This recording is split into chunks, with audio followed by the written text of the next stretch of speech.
Hello guys, so kumusta kayong lahat? So sigurado sinend to sa inyo ng aking admin no, kasi nag-avail kayo sa amin ng packages o kaya ng printer or cutter or ng laminator. So ito guys ay mga simple reminders lang naman tungkol sa paggamit nyo ng mga machine na yan. Napaka-importante nito guys, no, lalong-lalo na guys sa mga hindi nagpunta dito sa may shop kasi hindi naman lahat ay malapit sa Quezon City. So kapag hindi ka guys nagpunta sa shop, mas maganda guys wag mong i-skip tong video na to para hindi mo guys masira yung printer, laminator or yung cameo mo. So kapag nagpunta ka dito guys sa may shop, no, ito rin naman yung i-explain ko sa'yo.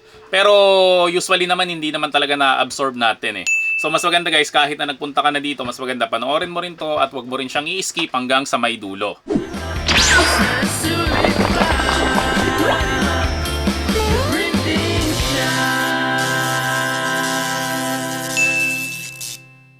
So ang unang reminders natin guys ay doon muna tayo sa mga printer natin. Unang-una guys sa reminder natin, yung printer natin guys, ang gagamitin natin yan ay either na pigment, ano kaya sublimation na ink. So meron kasi kaming customer na hindi nagpunta dito sa may shop, no, tapos bumili siya sa amin ng sublimation na printer.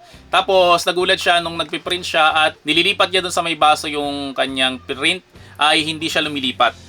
So ang naging problema pala nun guys, ang ginamit niya na ink ay yung original na ink. So ganun rin guys sa may pigment ink, meron rin bumili sa may t-shirt naman, DTP, yung gusto niyang gawin, kaso nung nilaban niya raw ay nawala raw yung ink.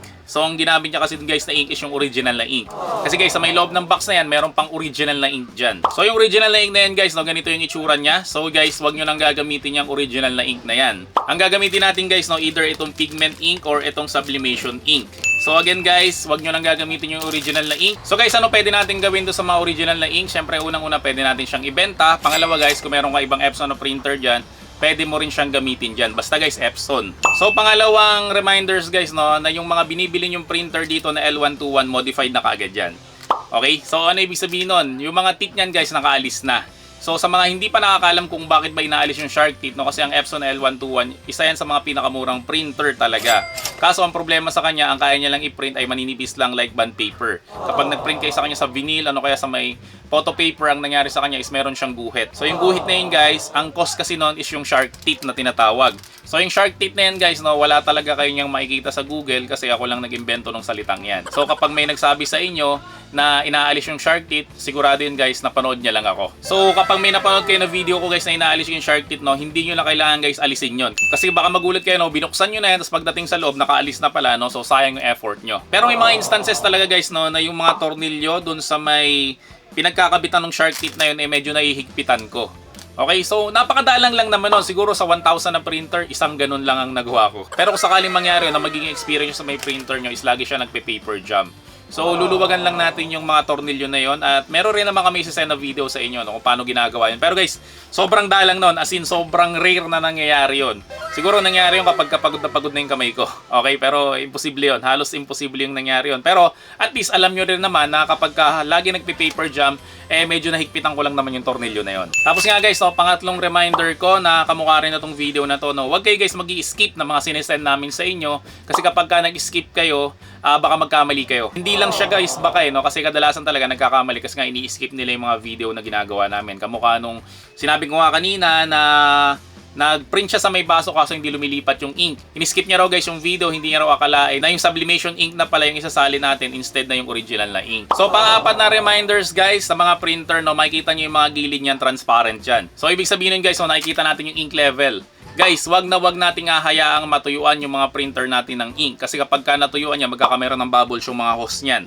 Kapag ka nagkamera ng bubbles yung mga hose niyan guys, no, mahirap na guys humigop ng ink yan. Actually, hindi naman siya masisira, pero nakakairita lang, no, kasi maaabala ka talaga. So, mas maganda guys na yung ink level ng ating mga printer, mas maganda guys, at least kalahati o ano kaya, puno yung ating ink level. Wag nyo guys hahayaan na matuyuan yung mga ink ng ating mga printer. So, kasi guys, mayroong mga reklamo sa amin, no, na nakailang ink flushing na raw sila o ano kaya hand cleaning, di pa rin raw lumalabas yung ink. Yung palang ginawa nila, natuyuan ng ink yung printer nila. So ganyan talaga guys yung mangyayari. Mahihirapan ka talaga guys na ilabas ulit yung ink kapag ka natuyuan yung printer mo. So guys, wag mo nga hayaang matuyuan yung mga printer nyo. Tapos reminders number 5, dahil nga guys for business use ang ating mga printer. So, ang nilalagay natin yan sublimation at syempre yung pigment ink. So, guys, ang sublimation at ang pigment ink ay mas malapot yan kaysa sa may original na ink. So, mas prone yan sa pagbabara dun sa may mga printer head natin. So, mas maganda guys, no, gamitin natin ang printer natin at least 2 to 3 times a week. Kasi may mga nagtatanong sa akin, no, sinasabi nila na, sir, mga ilang linggo ba o ilang buwan ba bago matuyuan ng ink yung mga printer natin pag hindi natin ginamit? So, medyo nakakalungkot lang yung tinatanong na yun, no? Kasi, imaginein mo guys, no, nagninegosyo ka ng printing tapos iniisip mo na hindi ka makakapag-print within a week, ano kaya within a month, no? So, masamang pangitain yung ganyan. Wag na wag nyo guys iisipin yan na hindi kayo makakapag-print. Mas maganda guys, yung printer natin is gamit na gamit. Kasi merong dalawang dahilan para masira yung printer head natin. Unang-una guys is overuse. Pangalawa naman guys is underuse. So kapag sobrang gamit na yan, ibig sabihin laki na ng kinita mo, meron ka nang pambili ng bagong printer head. Pangalawa naman guys is yung underuse. Ibig sabihin yan guys, hindi mo ginagamit yung printer mo kaya natuyuan ng ink yan. So mamili na lang kayo sa dalawa. Kung gusto nyo bang overuse o kung gusto nyo na underuse. Siyempre, para sa akin, mas gusto ko yung overuse. Ibig sabihin nun guys, na marami akong pinrint at ibig sabihin rin nun ay malaki yung kinita ko sa printing business. At yung printer head nga na yan, no, talagang kasama talaga sa maintenance natin yan. Hindi natin guys maiiwasan na hindi palitan yung head kasi nga guys, yan dumadaan yung ink natin. So kapag dumadaan dyan yung ink guys, normal guys na balang araw papalitan natin yan. Pero katulad nga na sinabi ko kanina, kapag in-overuse nyo yan o gamit nyo yan, marami na kayo na print, malaki na yung kinita nyo, kaya sigurado guys na may pambili na kayo ng printer head. Reminder number 6. So marami nagtatanong sa may page namin, bakit raw yung print nila pangit, bakit raw yung print nila ay malabo, bakit raw yung print nila may guhit, at kung ano-ano pang mga problema nila tungkol sa mga print nila. So guys, 95% ng mga problema ng about sa print na pangit, malabo, etc. madadaan yan guys sa head clean. Meron yan guys dyan sa may maintenance na may Epson printer nyo. Hindi nyo guys bubuksan yung printer tapos lilinisin nyo siya ng mano-mano. Meron guys panglinis yung printer natin dun sa loob niya. So ang ginagamit niya guys sa panlinis ay yung mismong ink niya. So ako guys, nag-head clean ako bago ko gamitin yung printer. At nag-head clean ulit ako guys no after 30 pages na nagprint ako ng high quality print. May mga nakikita kasi akong comment no pag sinasabi ko to na after 30 pages, ano kaya bago ka mag-print, i-head clean mo yung printer mo, sinasabi nila na sabi raw nung technician nila na mali raw yun. So para sa akin kasi guys no, hindi yun mali. Kasi magkaiba kasi guys ng technician saka sa laging gumagamit ng printer. Ako kasi guys no, lagi akong gumagamit ng printer. Ang technician guys nagre-repair yan ng printer. So hindi naman siya lagi nagpi-print. So ako guys, kabisado ko talaga yung printer na yan. Kaya nga guys, ang pinibenta namin ng mga printer dito sa The Printing Shop is 3 klase lang. Kasi guys, yung 3 klase na yan, kabisado ko na yan. Lalong-lalo na guys yung Epson L121. So para sa akin guys, no, mas maganda na nag-head clean tayo before tayo mag-print sa umaga. At syempre guys, nag-head clean tayo after 30 pages ng mga high quality na print. Sa ginagawa kong yan guys, no, hindi naman ako nasiraan ng printer o ng print head. Reminder number 7, so kapag yung box mo naman na na-receive ay meron siyang pulang tape, ibig sabihin nun guys na meron siyang hose. So yung hose na yan guys ay ini-install namin yan sa mga L121. Ang halaga niyan guys is 500 pesos. So para saan ba guys ang hose? Kasi guys kapag ka nagpiprint tayo o kamukha nga nung sinabi ko kanina nag-head clean tayo, gumagamit siya ng ink. Yung ink na yan guys, ang tawag doon is waste o tapon. So saan tumatapon yan guys? No? Tumatapon yan doon sa may ilalim. Doon sa may parang waste pad, doon sa may ilalim ng printer natin. Actually guys, no, madali lang naman linisin nyo kasi isang tornilyo lang naman yon. Kaso, medyo nakakaabala siyang linisin. Kasi guys, kapag ka nag-overflow na yon, ang nangyari dyan, yung mga ink nun ay tatapon na doon sa may ilalim ng printer. So, kakalat siya doon. So, medyo hassle siya, di ba? Kasi, makikita mo naman, no, yung mesa mo is puro ink na. So, para maiwasan natin yan guys, no, nag-i-install tayo ng external na waste tank. So, yung tubo na yun guys, imbis na papunta doon sa may ilalim, binubutas natin guys yung likod ng printer. So, doon ko guys pinapalabas yon para doon na guys lalabas yung ink ng printer natin. Tapos guys, kapag yung binili mo sa amin is merong waste pad na nakalagay sa labas, wag mo muna siyang sasalinan ng ink hanggat hindi mo nilalagyan ng bote yung dulo ng tubo na yon. Okay? Kasi nga, doon tatapon yung mga ink natin. So kapag walang bote yun guys, ang mangyari dyan ay yung tubo na yun, kapag nagbuga ng ink yun o nagtapon ng ink yun, madudumihan rin guys yung mesa mo.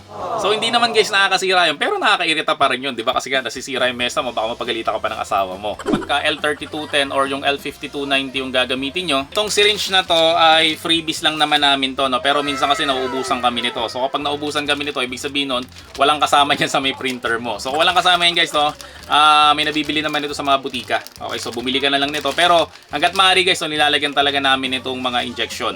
So ang tamang pagkasalin kasi guys ng mga ink doon sa mga 3-in-1 na mga printer, kasi nga guys kakaiba yung uso niyan. Yung uso niyan guys, ang itsura niya is para siyang susi. So hindi siya guys kamukha nung sa L121 na malaki lang yung uso kaya madali lang natin siyang salinan. So yung uso niyan guys, medyo maliit siya. So ang tamang pagsasalin talaga ng ink dyan, for example ito guys yung original na ink, no? Ang ginagawa natin dyan ay tinatapon na natin yung laman, tapos yung bandang puwetan, pinuputol natin to, tapos ito kasi nguso na to, talagang ito shoot na shoot to dun sa may tangke ng printer na yan. Okay, so ang ginagawa natin dito, ginagawa natin siyang imbudo. Kaso medyo nasasayangan kasi ako sa ink eh. Imbis na itapon mo yung ink na yon, pwede mo siyang gamitin sa ibang printer, no? Kaya pwede mong ibenta mismo yung bote na to. So kapag ka nasasayangan ka doon, ang ginawa kong paraan dyan guys ay ginamitan ko siya ng injection. Kaso guys, kapag ka nagagamit kayo ng injection, sobrang dahan-dahan lang guys yung pagsasalin nyo. Ang mangyari niyan guys, no, yung hose mismo ng ink natin, magkakameron ng bubbles yan. Tinutulak niyan guys, palabas yung ink doon sa ilalim. Feeling mo butas yung tangke ng printer mo kasi merong tulo-tulo doon sa may ilalim ng printer. So, imposible guys na mabutas yun. Ang nangyari lang nun guys, no, minadali mo lang kasi yung pagsasalin nitong injection. Kaya ang nangyari nga, nag-overflow siya doon sa may ilalim. So, para maiwasan natin yun guys, no, ang gawin nyo, dahan-dahan lang guys ang pagsasalin ng ink pag gumagamit kayo ng syringe. Pero kung medyo nahirapan talaga kayo sa paggamit ng syringe, mas maganda guys, gamitin nyo na lang yung old way, no? So, isacrifice nyo na lang yung ink, tapon nyo na lang siya, tapos butasin nyo yung puwet, tapos yun guys yung gawin yung imbudo. Yung bote ng ink na nandiyan dyan sa may loob ng mga printer nyo na L3210, ano kaya ng L5290. So, yung mga gumagamit ulit guys ng L3210 at ng L5290, minsan kasi hindi natin maiwasan na mag-DIY, yung pagre-repair ng DIY. So, ang ginagawa natin guys, so, binubuksan natin yung pinaka-printer natin, tapos inaangat natin yung pinaka-takip niya. Hindi guys yung takip nung pang-scan meron pang isa pang takip yan eh. So, kapag ka inaangat nyo yun guys, no, dahan-dahan lang. Kasi kapag ka binigla nyo yung pag-angat, no, nang nangyari dyan, ay merong ribbon yan doon sa may bandang likod. Yung ribbon na yun guys, napuputol yon o nahuhugot yon. Kapag ka nahugot yun guys, mapapansin nyo, hindi na gumagana yung scanner. So may mga bagay talaga guys kasi na hindi talaga dini-DIY katulad nga ng mga L3210, ano kaya ng L5290 na printer, hindi yan guys pwedeng buksan basta-basta. So kapag ka medyo nagkameron ng problema na gano'n, mas maganda guys, no, ipacheck nyo na lang sa may technician. Kasi guys, baka kakatipid nyo kasi ayaw nyo magbayad sa technician, baka mas lalo pa kayong mapamahal. And tingin ko last na tong reminder, no, kapag ka nagpe-paper jam guys yung mga papel nyo, ang paghugot nyan guys na dalawang klase. Unang-una, pwede mong patayin at i-on ulit yung printer mo para iluwa niya yung papel na nag-jam. Pangalawa guys, patayin mo yung printer mo, hugutin mo siya ng dahan-dahan. Okay? Dahan-dahan. Kasi kapag ka nagalit ka dyan sa may printer mo, tapos alam mo yung inis na inis ka na, tapos hinila mo siya para mo siyang sinabunutan, ang mangyari dyan guys, no, merong maliit na pesa dyan na pwedeng tumalsik o masira. Ganito lang guys kaliit yun, sobrang liit lang nun, parang spring lang yon. Nakakita na kasi akong ganun kasi nga dati nainis rin ako sa may printer ko, ginawa ko, hinila ko.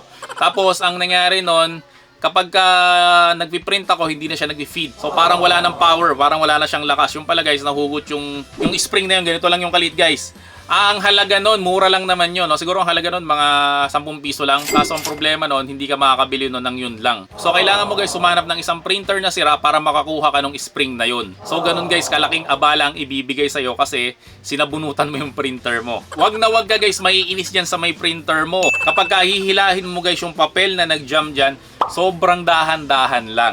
Okay? Kasi kapag ka nagalit ka dyan sa may printer mo, nagtatampo rin yan. Kapag ka ininis mo yan, lalong hindi magpiprint yan. Printing shine.